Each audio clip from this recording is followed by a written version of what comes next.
네, 아는 기자 법조팀 김정근 기자 나와 있습니다. 자, 유명했던 사건이긴 한데 니코틴 살인 사건으로 저희가 기억을 하고 있는데요. 어떤 사건인지 좀 기억이 가물가물하긴 합니다. 네, 약 3년 전인 2021년 5월로 돌아가 보겠습니다.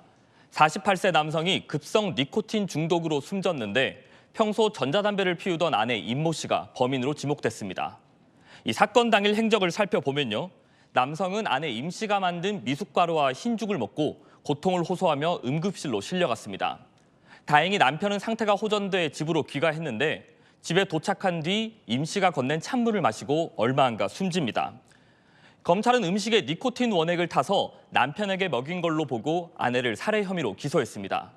1심 재판부는 미숫가루와 흰죽, 찬물 모두에, 2심 재판부는 찬물에만 니코틴을 탄 걸로 봤지만 형량은 징역 30년으로 같았습니다. 징역 30년, 아주 중죄를 선고했는데 오늘 무죄가 나왔습니다. 어떻게 된 거예요? 네, 이번 재판에선 과연 니코틴 원액을 몰래 먹이는 게 가능한지가 쟁점이 됐습니다.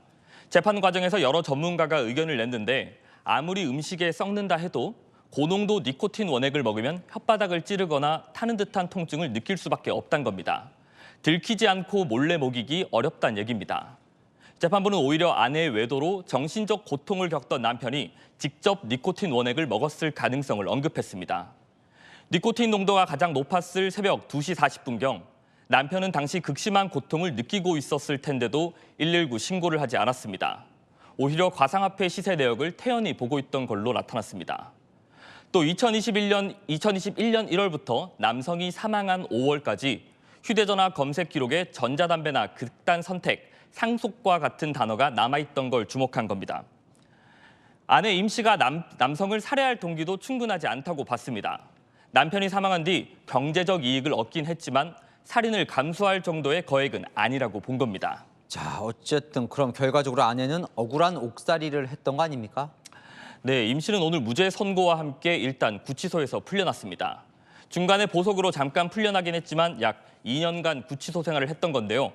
검찰이 상고를 하지 않으면 무죄가 확정됩니다. 다만 대법원이 이미 살해 혐의가 명확하지 않다고 했던 만큼 대법원으로 가더라도 결론이 뒤집힐 가능성은 낮습니다.